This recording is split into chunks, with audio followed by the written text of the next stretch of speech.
Here at the Museum of what? Chambers County. Chambers County, and the lady doesn't want to be seen on camera, but she's going to help us narrate. And we're going to start off with the. Yeah, we've had some great pieces donated in our military display. This Nazi flag was captured by the Texas-Oklahoma infantry at the end of in March of 1935, and then all the soldiers who captured the flag signed it. Wow. Okay. So they actually captured that from Germany. That's good. That's. They did. They did. And then.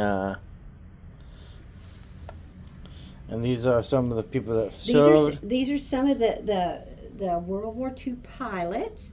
And a lot of them went on to become crop dusters when they returned from the war. We had some great pilots here in Chambers County. And Chambers County, this is kind of like mainly a farming town, right? Farming, oil, fishing, yeah. Okay. Yeah.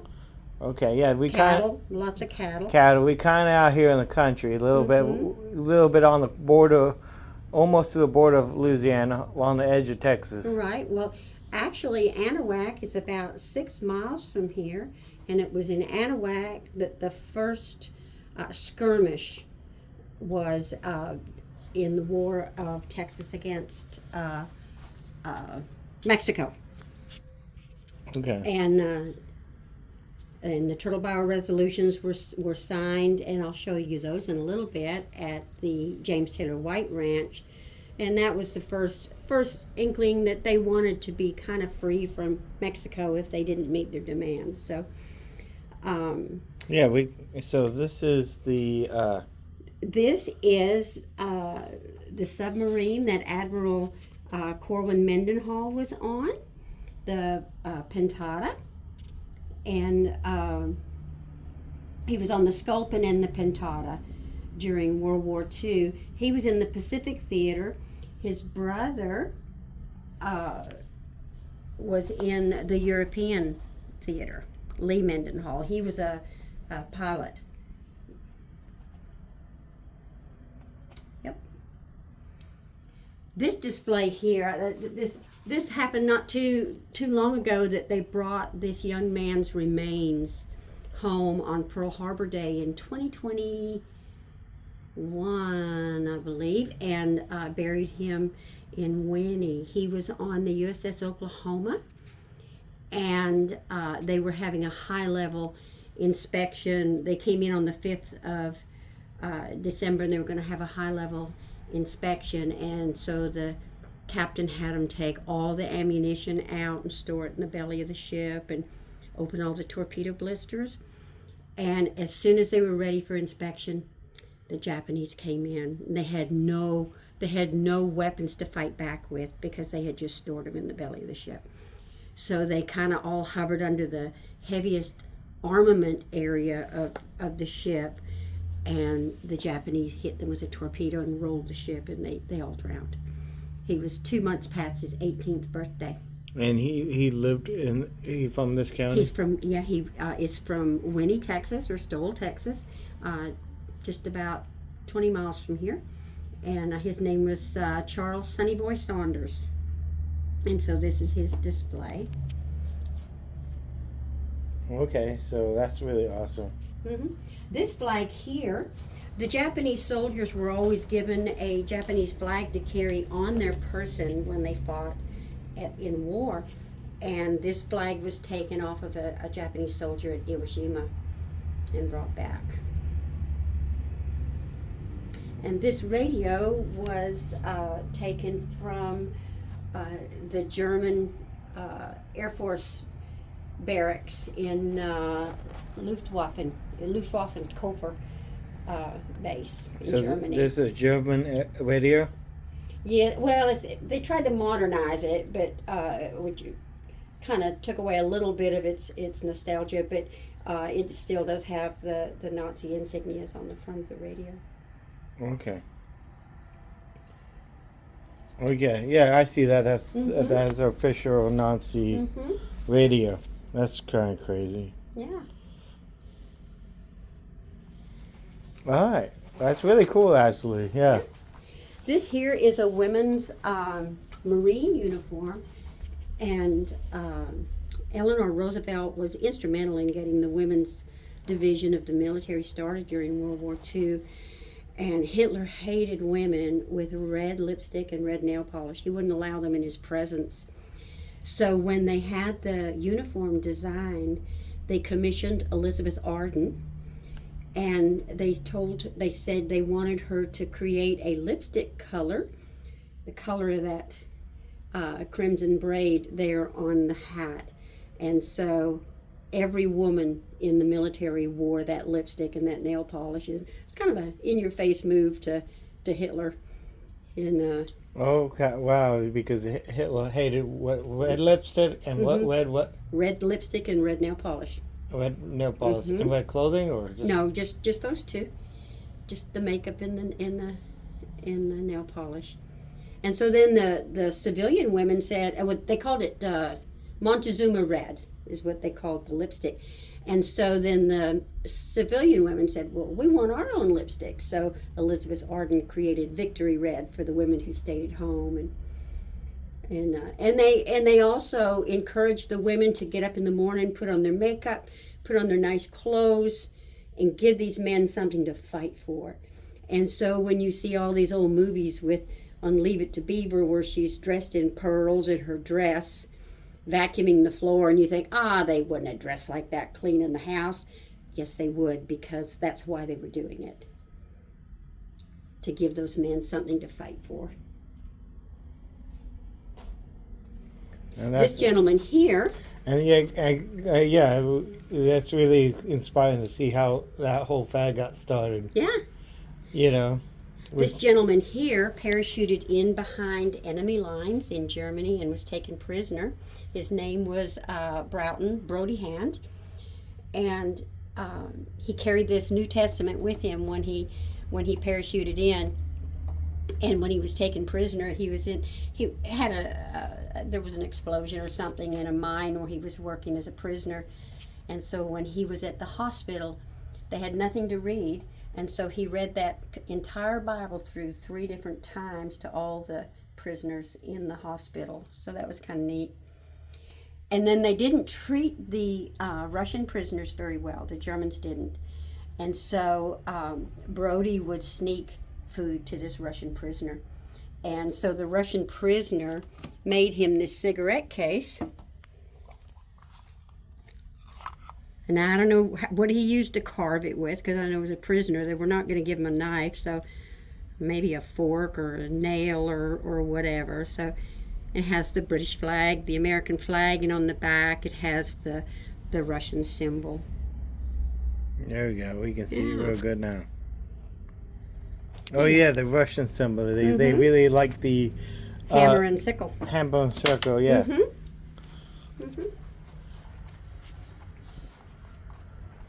So you have a lot of really nice stuff here. We really do. And this year I focused on the foundation ranchers of Chambers County, and so these are all their stories on this side. And over here I highlighted the Harmon Saddle Shop. The Harmon Saddle Shop. They started here in I think it was 1887. I have the date on one of the saddles down here where they started.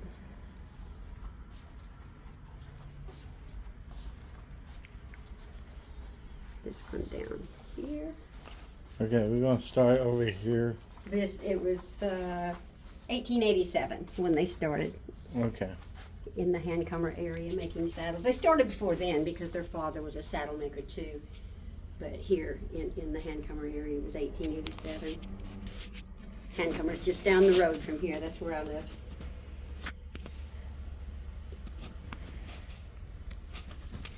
And then you got a bunch of inscriptions about. This is the history I've put together on the Harmon Saddle Shop. So it started over here. It starts down on this end, and which makes sense to go left to right. because that's how you read. Yeah. So, you want to kind of give me a brief, like what this, Well, this, they what came this stuff. down when they first came down the Sabine River on a raft. Everything they owned on a raft, their cattle and their household goods and their family, and they tied up in December of 1830 at where the town of Orange is today. So they were the first settlers of Orange, Texas. And two of their boys came over into this area. One stayed, one went back to Orange, but Joshua Harmon stayed here. So we're not too far from Orange, Texas? No, probably about an hour, maybe. Okay. Yeah. Yeah, Orange, Texas, 50 right there on the minutes to beach. Yeah. Where you see all the oil wells drilled into the beach. That's always interesting to see. You like on the beach, but then you look over and there's an oil well just going away. This room over here, we have the James Taylor White display. James Taylor White, the first, was he's called the Cattle King of Texas. He was the first Anglo settler here to raise cattle. He came in 1819, and he has their family has the oldest cattle brand in continuous use in Texas, and that would be the Cross W. You see it there on the this display board. You see it on that piece of cowhide is the Cross W brand. Okay. And these are all the James Taylor Whites from the first one down to number 6. And so this is their family history.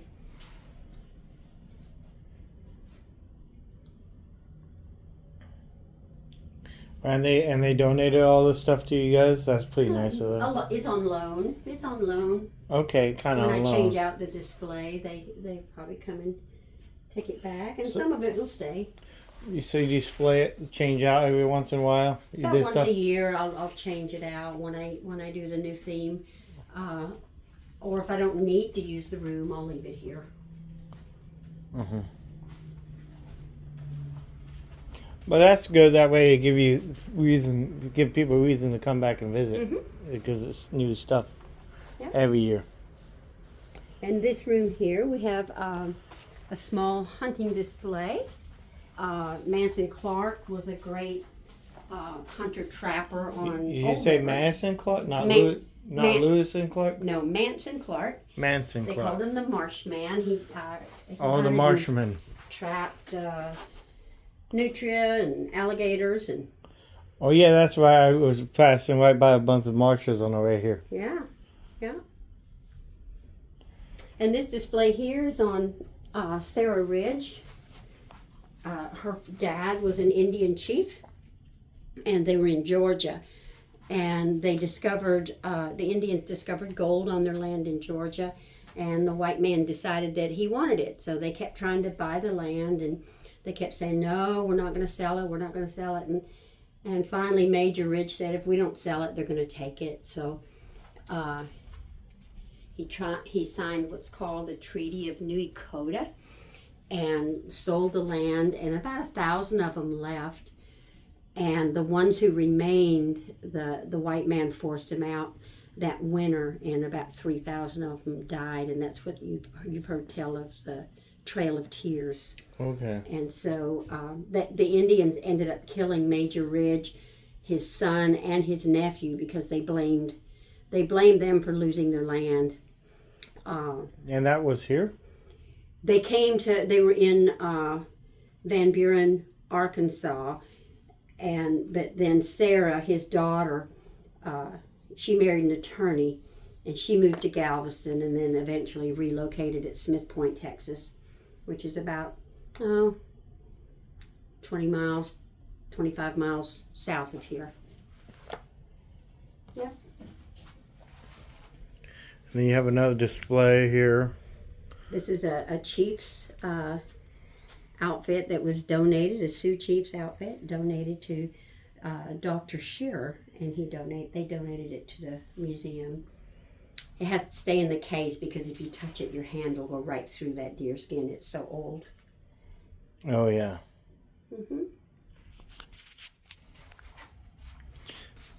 And you got some really neat depictions of how they make the little shelters, the houses and stuff.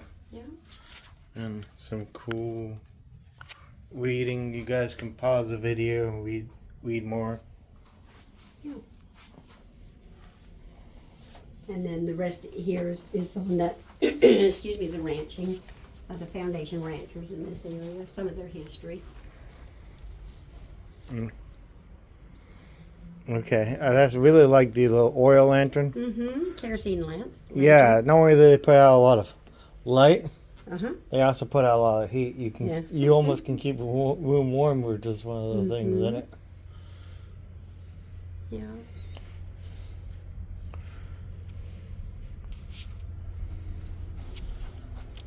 So what type of tool is this? That's a branding iron. Oh, okay, that's Yeah. a real bone iron. That's Okay, a yeah, I branding heard iron. about those. And that's what they really look like. Okay. They heat them up in the fire and put it on the cowhide. Burn their brand into it. Okay. They had to brand them because most of them, when they started cattle ranching here, it was all open range, and so all the cattle were commingled. So when it came to roundup time, they had to have a way to identify their cattle from everyone else's. Yeah.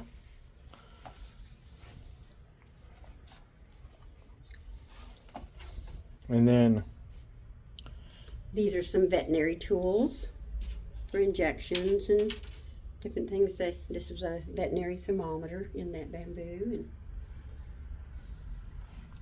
And horn off a cow. yes. Yep. And there's just a milking That's thing it, for a a calf. baby Yeah, cows. baby calf. Okay. And yeah, that's cool. And then we got. Is this a coffee maker or something? That's a coffee pot that they would put it out on the open fire or on an old wood stove and make coffee. Oh yeah, make a lot of coffee for all everybody. Right. When they were working cattle, they had big crews, out there helping them during roundup, and the women would provide the food for them. The ranch owner's wife would usually do the cooking and feed the crew. And then This was to dehorn the cattle, to cut their horns off. when they was young, when they first started Well, growing. no, when they're young, they use this tool here to take off the young calves' horns, but this was for the larger cattle. Okay, you see, they show pictures of that. Mm-hmm. And then these things, I always see them on cowboy boots. Yep, those are spurs. I suppose, and They would wear those to kind of nudge their horse to go in the direction they wanted to go. okay, so that's what they're for. They're not just a Yeah. fashion statement. No, they're not a fashion statement. They were actually working spurs, and the good cowboys would use them wisely and not hurt their horse. They're not made to gouge and injure the horse. They would just use lightly to nudge him in the right direction. Yeah, that's why they roll, and not, Mm-hmm. So yeah. Yeah. Yeah, you got a lot of saddles. Mm-hmm.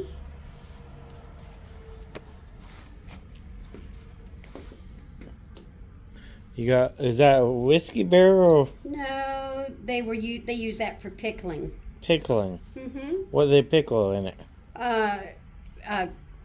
Pickling hams. They would butcher the pigs, and they would pickle the hams. Ham in a jar like that? How do they get the meat in and out of it? Well, they would probably pour the brine out of that onto the hams, and Okay. they just they stored the brine water in there. Oh, okay. Mm-hmm. Okay. Yeah. Interesting. And then you got, in the back, you got a bunch of records in the library. Oh, that's just my workroom back there. That's that's where I work and make displays and everything, so storage. And then you have an old self-playing piano. Yes, I do. It needs to be oiled a little bit. So is it? And does it work, or is it in kind of work? It's a little slow. Okay, but for as old it is, it probably do pretty good.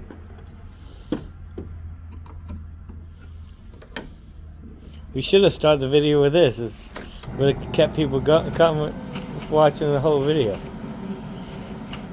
Come on, keep going. Yeah, it's been.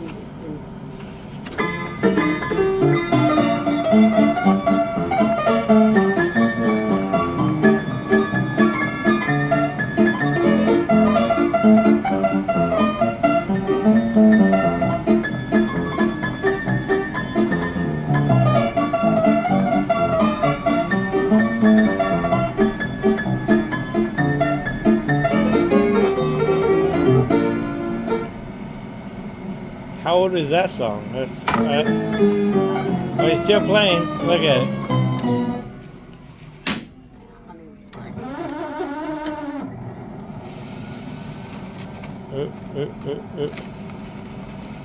Oh, now and that's how you rewind it. Yeah. You rewind the tape. It's a little tape of paper. That's funny. Oh, we get to hear the song again. And then you can read the song right there.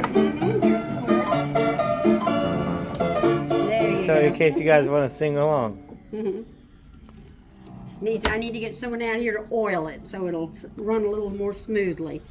Yeah. Well, it ran pretty good for a minute, I guess. Well, because that's why it doesn't want to keep going. Because it gets stuck on itself. Yeah. But I'm glad you stopped by. I hope you enjoyed. Well, I'm Eric the Dream Giver, and I think this is definitely one of the best museums. Most of the time, you don't get a guide when you come to a museum. They usually just tell you, go on, take a look. Pays up. This one is actually free. It's all by donation.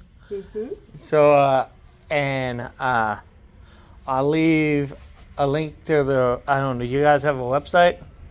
WallisvilleMuseum.com, spelled WALLISVILLE